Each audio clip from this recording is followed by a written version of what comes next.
So now I'd like to introduce you to Gail Olding.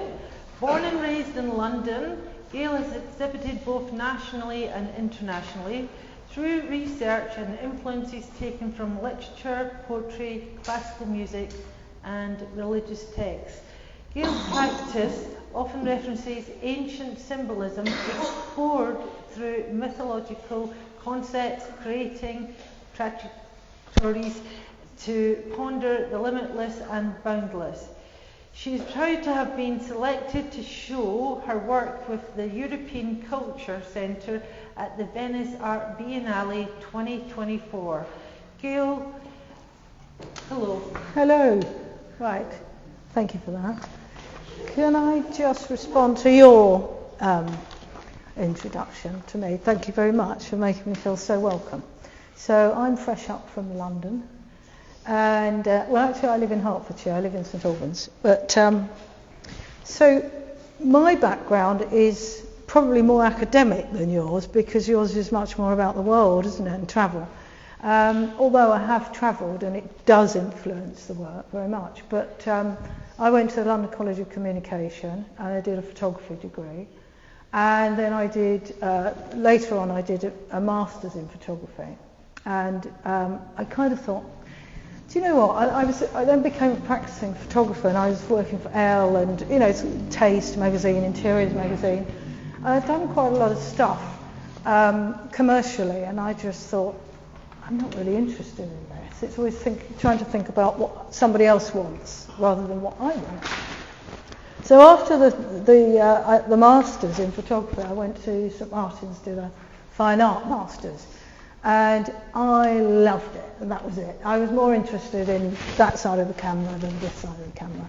And also the sort of discussion that photography quite often has is photography talks a lot about photography, whereas fine art talks much more about life and feelings and thoughts and etc. So I would say that my work is, I like to work from an intuitive place, and so I don't really sketch a lot, and I tend to make lists of things, and just so that I remember things.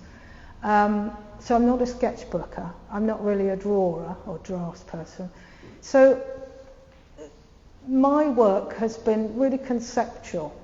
I then went and did 7 years, but not on a permanent. I became a guest student and an associate at the Dusseldorf School.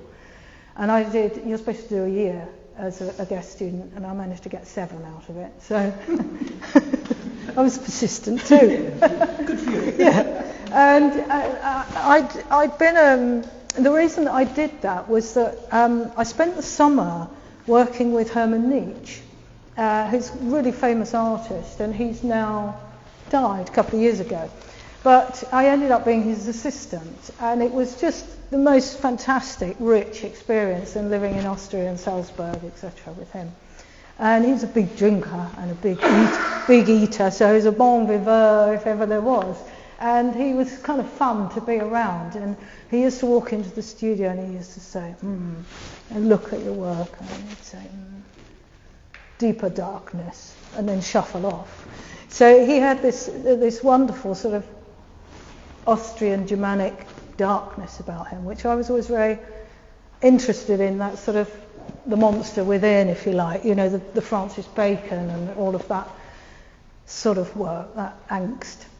And my work sort of reflected quite a lot of that subsequently, and it's much more floor-based and much more sort of sculpture and installation.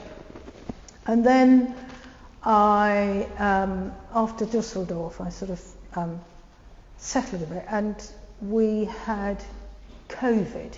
And I'd just been in our wood workshop, because I also lecture a couple of days a week, and I'd found this sort of thing that cuts holes, and I only got halfway through the wood, and I lifted it, and it left this groove, and I thought, I like the groove. I like that, that's like a drawing. So I sort of followed through with some playful cuts, if you like.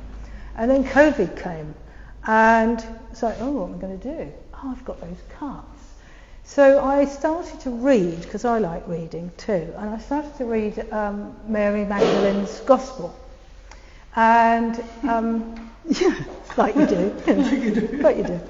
And it was fascinating. And actually it was written by somebody else and telling her story around it. She's a Harvard scholar and was sort of interpreting it. And at one point she said, I went to Glastonbury, because we all know the myth of the Holy Grail being buried there. And on the top of the well was the Vesica Pisces. And I thought, what's that? So I looked it up, quick Google, and right, I've got it. So it's where two circles, even circles, overlap, and you get that. That's the shape inside. And it just sort of opened up the whole thing. But whilst I'm reading it with this hand, I'm actually doing, the reason you have this is because that's the Vesica Pisces. And I was actually making this piece of work with the right hand. So I'm thinking, I've just been reading about this, and this is sort of ancient stuff here. And I'm actually making this, so there's this real sort of feeling of what's happening here. This is kind of a bit of a spiritual experience, isn't it? So I pulled all these things out and started painting them, and some of them are here and others are left in the cupboard. But as this whole thing grew and my interest grew in what this meant, so if you look, this Vesica Pisces has been with us through history. It makes up architecture, Rome, it makes up crop circles, the pyramids, etc. It's used in every religion. So this is a sacred sign, and it becomes this place. It's called the womb of the universe in science. And it's where every mathematical equation comes from. It's where all geometry comes from. And it's the golden mean. So it's sacred, and it's female. And it's like, yeah. So how come we don't have that in our consciousness? Well, you know, our consciousness is really in a very patriarchal world. So I thought, well, I'm going to highlight this.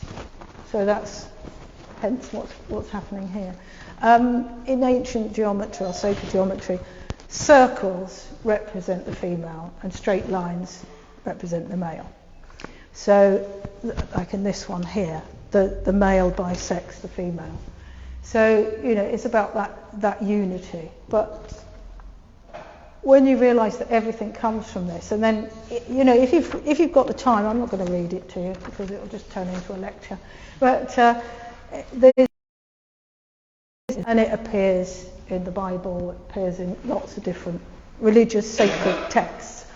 So it's become a source of fascination. It's a sort of about endlessness as well. It's about the boundless, and it goes on and on. It's about it's about creation. It's about the mind of God, if you want to call it that, or the universe. So actually, having these things around are really spiritual objects because they have this symbolism within them. And of course this symbolism has been around in our subconscious through things like Aldi, the Olympics, MasterCard. You know, it's something that people know and use to try and sell you things in our subconscious mind. So that's the kind of story of me in a nutshell, and the work. And the latest ones are these, which I thought, I put these bands in because they're still, to me, they're sculptures rather than painting. And they also, with the bands, they move as you know, you're working with light, and I thought that in your actual photographs, I thought, how can she have achieved such a 3D thing? I had to come here to understand. Right, yeah. So when you know, we change, the light changes. So if they're on the wall, as the light changes, then the bands in them will change the shadow. So that the picture or the sculpture is constantly changing. And of course you, the viewer, move round it, and as you move round it, you get ellipses, etc. that happen. So it's about using the viewer to talk about circles, cycles, that we're all in and we're all part of. And also a circle represents God. It's no beginning and no end. So that comes up a lot in religious texts. This is sort of something I moved through into because I just wanted to talk about the 3D on a flat surface. So that's what these do. And my other interest with my other works has been sort of Dadaism and Surrealism, and that sort of that endlessness of thought and imagination, and that dream and imagination can transport you. And I think that's what art does anyway. And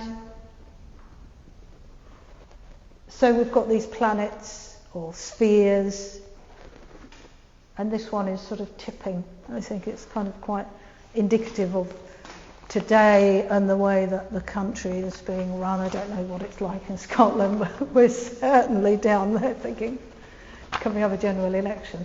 And we're at the sort of cusp of, I don't know, global warming and general chaos, etc.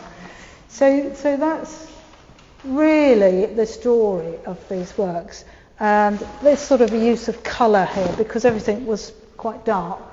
And it was just really nice to have some fun with colour and use the whole sort of colour wheel and see where that goes and bounce colour off colour and make it. And as you said earlier, they have an interaction with you, sort of jars the senses, which I quite like. And I think, when you look at it next to Trina's, which is really kind of quiet and it's much more in your face, isn't it? But that's kind of it, really, other than, like I say, there's stuff here. There's something very simple about them, but actually they're really quite complex. Deep, absolutely, thank you. Yeah, I think they're deep. I'm quite a thinker.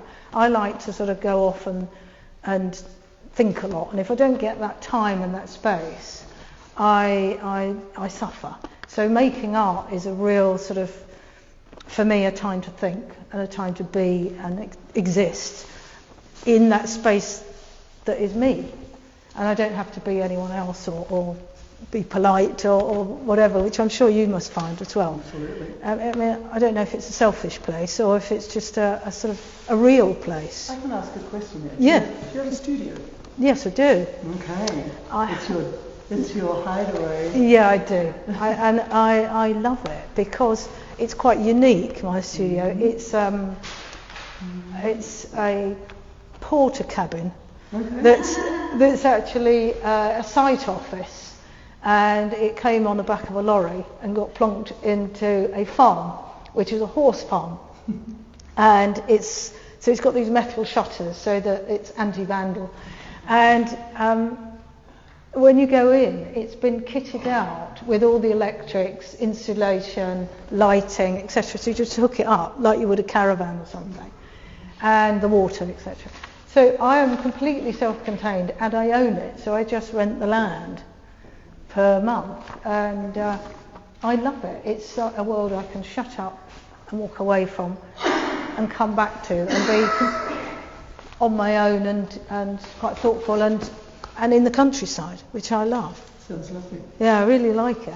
And that arrived the day before we had lockdown. So it was, yes! Sometimes you go right. Yeah, exactly. So for me, lockdown was brilliant. We had fabulous weather, and I had all this stuff going on, and I had a studio. And it was just, wow, this is serendipitous. So somebody was talking to me, and one of the people I think talks to me is Mary Magdalene, who was, if you read this, in the Bible, the Pope in about the 8th century. He said, oh yeah, she was a prostitute. And of course, we carry that myth. I was taught that at school. But since then, the Pope has, in about 1990 something, said no, she wasn't at all. And actually, when you read the Gospel, and because it was somebody else writing it, there was a whole history of her. And she came from a very middle-class family. She could read, she could write. So she was actually helping with the disciples, and she was the one that Jesus confided in the most. And there are stories that they actually had a relationship and possibly a child. So the story continues. She was the producer? She was, absolutely. So she was her things about healing, and yeah, I mean, all of these are sort of around this collective consciousness that we have, and this, that we're all one. And I don't know, yeah, I hope if you read it that you get something from it. But it's just amazing how this is in everything, absolutely everything. Everything, your graphic design, etc. It's there. So I'm just sort of highlighting it, really, and celebrating it. And it's really nice because it's female. And, you know, women have been called prostitutes and whores and whatever, and either you're Mary Magdalene or you're Mary, Mother of Jesus. You know, you're either good or bad. And women have been kept down because of their sexuality, and yet this is highlighting their sexuality. So I think it's really powerful and lovely. So you are? Yes. Thank you. I talked about Mary Magdalene Yeah. with God's number. To what extent do your personal religious beliefs influence your work? Yeah, interesting. I'm not at all. I was brought up with two atheists. So they're always rather... So they were always very political. So if you want to make change, you stand up and fight or have a voice. You don't sort of turn to God and pray that it might happen. You affect change. Excuse me. Wow. Oh, okay. They want something? It's art. It's art, yeah. It's an intervention. Yes, it's divine intervention. And divine, absolutely. It arrives in all forms here. So I don't have a particularly religious stance. But I'm interested in spirituality. And I think these work in that way. Well done to you for appropriating it. Thank you. I think being an artist, it almost leads you into querying Yeah, what if. absolutely. And I find all artists come to a kind of, nobody's ever quite there, but a query, a big question mark. Yeah, Yeah. yeah, definitely. I can think. see where it's, yeah. Now Yeah. that you've explained, yeah. Does it all make sense? Two questions for you. Firstly is, do you think Da Vinci would appreciate what you've done here? Da Vinci. Oh, With all of his circles and his lines. 100%. He was looking at all of this. Very into that sort of Yeah, he was obviously looking at this. The second question related to your political statements here, I noticed there's a lot of blue in it. Is that anything? No. Is the tipping edge of which government's going to fall?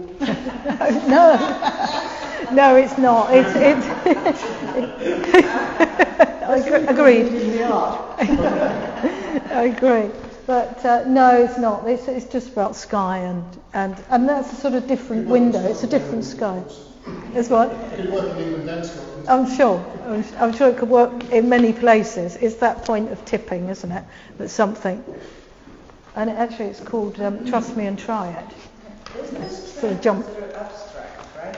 Yeah. You would call it abstract. Yeah. It is. Yeah. There's no any separate name for it. No, I mean Abstract. it's not religious. It's I would say more conceptual. Yeah. How do you make it perfect round shape? So the one thing I do draw is that I have an idea about something I want to make, and so what I do is I do draw it, and then I go on You to have a shape, right? And you just going around. You do have like with the compass, like Yeah. how do you do it that perfectly round? right. I draw it out and then I take to Illustrator. So I've had to learn Illustrator so that then you can make it as a digital drawing, and then it's run on a CNC cutter, which is a computer that cuts it. So they're perfect. So this is a combination between digital media and the combination of the traditional. Absolutely. Oh, I see. Yeah. So you're involving a digital media to create these Yes. objects. Yeah. You're Yeah. not doing it in my hand. No. Just cutting with this. No, they wouldn't be circled. Now they're on wood. Yes, they're all in MDF Better. because it's routed. So I quite like making things look like metal or another surface. I'm not restricted by that. You definitely have new food. Ah, good. Any other questions? Anybody want to add anything? Your use of colour. Yeah. Like there's lots of blacks and whites. Yeah. And the occasional pink and blue. Like, Yeah. how does that work for you? What is it about the colours? Yeah, I've always, most of my work retrospectively has been black or white, and I've always found working with colour quite difficult because it's got so much language that isn't my language. Whereas I understand darkness that's contrasted with light. So the black and white. So I've tried things so that I could test myself with the work as well, and how things go out. And I have a couple of galleries, and they said, "Oh my God, there's colour." Everything's always so. Yeah, the only other colour I've used is a real dark red, which to me is a very internal body colour. And so there's some surprises for me as much as anyone else looking at my work. So and only recently you started using colour. Yeah. Is that a manifestation of lockdown now? But exactly. I don't know. Yeah. It's quite interesting for me to just follow a different trajectory than always the same, because I think I probably would work monochromatically. Gail, I have a question, and it's actually a question for both of us. Yes. Okay. Nobody's actually asked it yet. Oh. Okay. And I imagine we're running out of time, so anybody else better get their question in before I get mine. Mine is, how does AI affect your world? I think it's because I do the lecturing. Yes, because people can just put an essay together in seconds. So very much, and we've had to go through quite a lot of training about how to spot it, and we've now got some sort of programs that will interrupt and say this is an AI piece of writing. So there's that. But in my own personal work, it hasn't affected it. Not yet. Not yet. No. Has it yours? It's about to. Like you, I followed it and I got a link. I need to rewrite something about myself, and I thought, well, this will be a doddle, won't it? I'll put in the words, find out about. And I couldn't quite go there because I don't use it all the time. But I've got two friends who do use it all the time. One is a climate change man, and the other one actually writes. He's a ghost writer. He doesn't write about ghosts, but he writes series. And they both talk about how amazing it actually is for them. I won't go into some of the details of how many people or not are involved suddenly in writing up some of these works. I thought that I might be able to use it quite easily. In fact, I think I've now decided it's a tool that you need to understand how to use it. Okay, so it's a lesson for me. And the second thing is, in my world, I could be copying tomorrow without even thinking about it. But then what's the difference between AI copying my work and someone who's online, who's busily copying my work already? And I could, having sought some advice recently, said, well, I can write an article and put it out on all the platforms saying, this is an original piece of work. This is where my work came from, and I know that copying is the highest form of flattery and so forth, But really, you need to go, and I can write that article. But would it make any difference? Not really. Right. So how do I prove my work is mine? And so the answer is right now, just film yourself working. Yeah. Yeah. Yeah. And so that adds a whole new dimension to my world. My tablet is now duct taped to my camera tripod. Right. And I film myself working, and the editing process would do your head in, really, basically. Yeah. The Yeah. amount of time you sip Gosh. coffee, answer Yeah. phones, and one thing and another. And so I don't think there is an answer for me just yet. No. But I see it looming in my world. Right. Yeah. Yeah. Yeah. It's coming. It's coming. Yeah, Oh, it's definitely. here. It's here already. Yeah. Yeah, it's here already, Yeah. for sure. But you can either see it as a tool or something that's used as Against. yes, against you. Yeah. And I don't know. I don't think that. I think we should embrace it. We have no other choice. No, but for artists, we have no redress. That's true. If we take ourselves to court, right, it's basically sort of like, why don't we take everything we've ever earned and put it into a lawyer, sorry, all the lawyers out there, their bank accounts, because we wouldn't win it. Mm. And so I see our The world. biggest challenge, there is this movie, Social Dilemma. Watch it. It's an interesting movie about AI. Right. And it's Okay. going to kill us all. Yeah. It's gonna- You've got to die something. Things you can do, you get smart water, which has got its own unique identity, which if you break into someone's house and they've got smart water, you get sprayed with it, it stays with you for weeks. That's right. Yeah. You can't just This is water, yeah. this. Stick water, and can you not do that to paint? No. Can you not put a molecular? I'm not talking Right. I'm not talking about. Paint your little writing. Yeah, I'm not talking about someone that walks out of my studio with my painting. I'm talking about someone who's easily on a platform such as Oil Painters United, it's all about us type thing, and they download it, and then they paint my painting in a smaller format with their own brush strokes. Difficult to tell the difference? Yeah.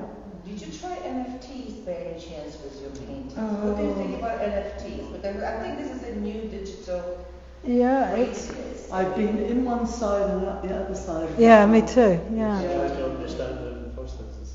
Yeah.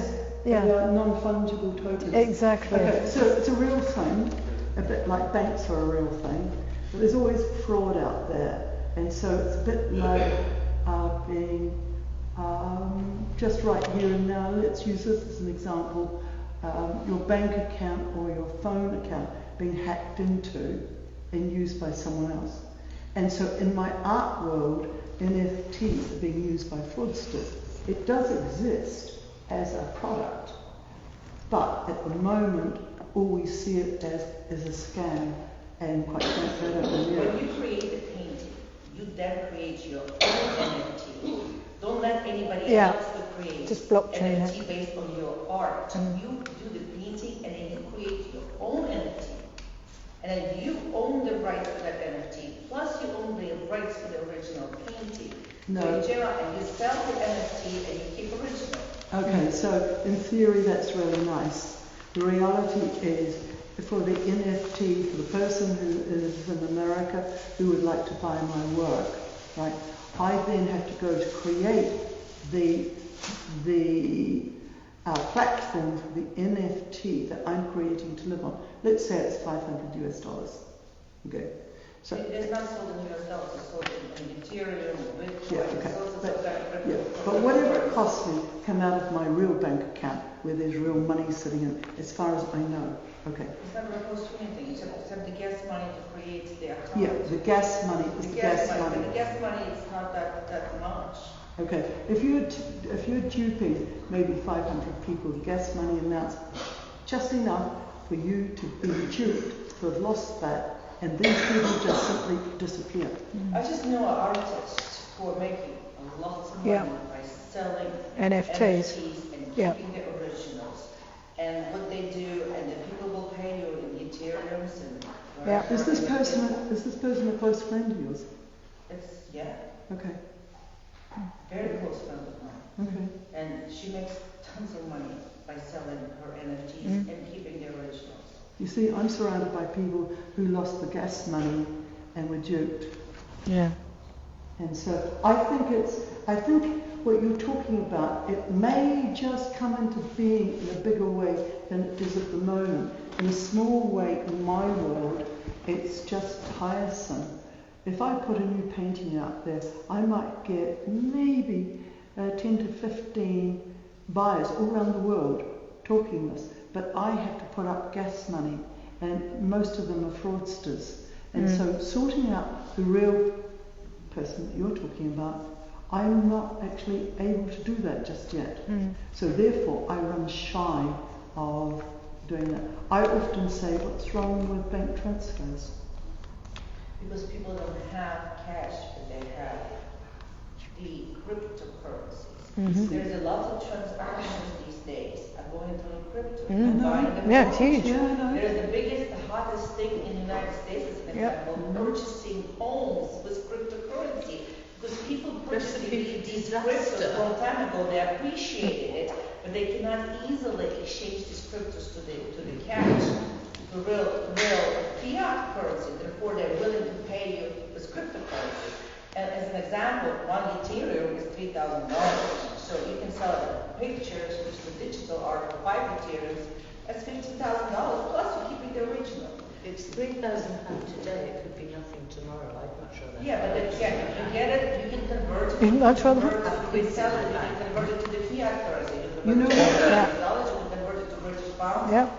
You know what? I think what you're saying is absolutely 100% true. It's just that my money is a little hard earned, so I'm going to be a little cautious. I want someone to come back. Yeah, the crypto takes the risk, absolutely. I mean, in order to play the crypto game, there's a risk involved. Yeah. Some people don't want to take the risk. Well, it's unstable. It's an unstable market. It's an unstable So market, but it's at the winter at the moment. But you can make huge amounts of money if you. And again, keep the not. original. You always keep the original. You only sell Yeah. image. You know what it is? Talk about the art. There's art. Yeah, okay. There isn't art. You know what it is?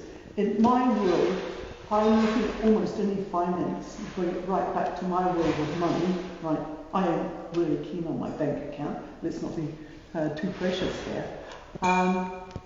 What it requires me to do is to actually add another skill to my already overloaded day. And I always feel I never know enough. I'm listening to you, I hear you, I've watched everything online, and I've gone back time and time again. I've tried it out on all sorts of my friends, people who know more than me, and I've always still backed away because I think if I don't own my subject, I don't know enough about it, I've opened myself to not financial disaster, but I'll be the loser, put it that way. Yeah. I hear what you're saying. I think it's something like, as an artist, you have to do everything. Yes. You have to be the salesperson, We need clothes the person who and makes the work, the person who delivers the work, who wraps the work, who, all of it, and then you have to do your finances. So you have to be every part of it. And then it's, you could do NFTs as well. Oh, right. How much? You're embracing digital art by using digital images. Yeah.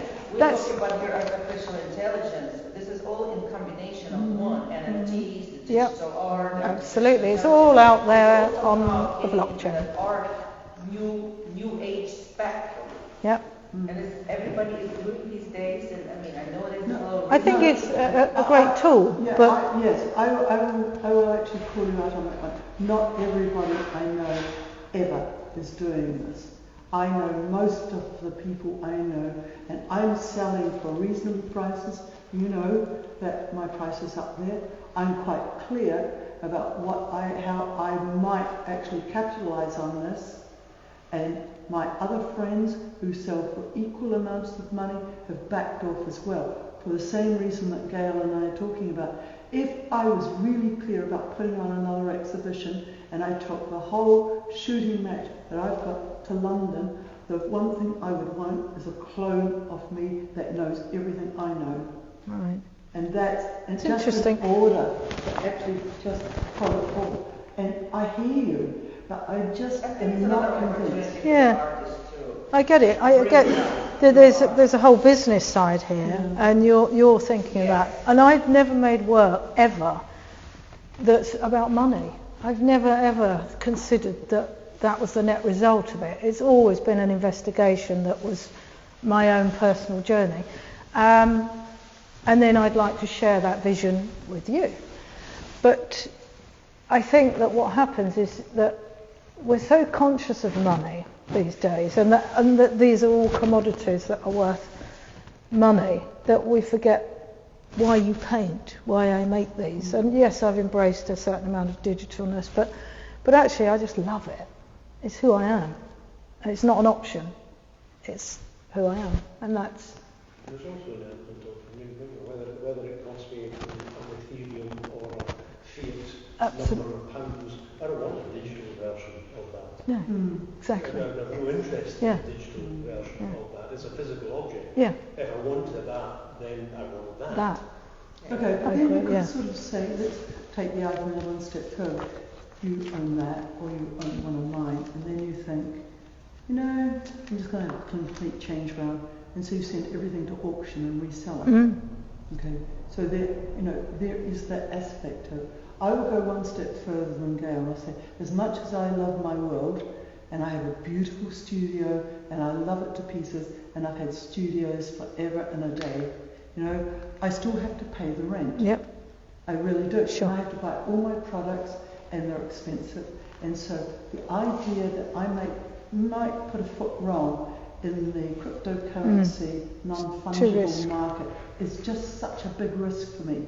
The AI thing that I was talking about when we started off here, I saw it as a tool and I thought, great, I'm going to write myself up again, I'm going to be bigger and sparkling, and I got tired and all. Sort of like, this thing's going to do this for me. Yeah. But then I recognised as a tool, it had to be sort of like understood as well before I got started. If I look at my world online and I'm already being copied, I am already a little burned, a little sensitive about how I should put myself out there in a market that I know nothing about. The more I read about it, the more I realise how little I know.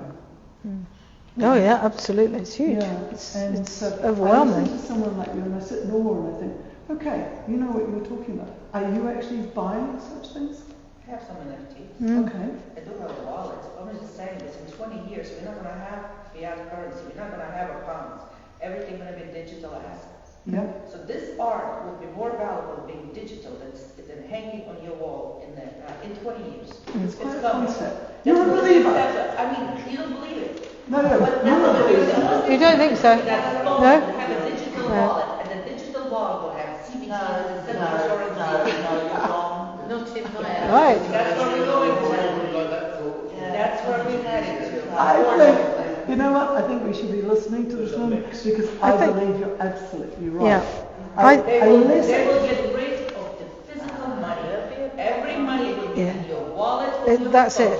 All the assets will be in the wallet. They're trying to get rid of, make everybody owning nothing except whatever you have on the phone. Yeah. But you'll still live in an enclosed space, and you'll still want to decorate that enclosed space. Yeah. You'll still want to design. That's primitive. They decorate correct, but art sometimes is a currency of exchange. Yeah. I just came from auction yesterday. London Terminal had a fabulous auction yesterday.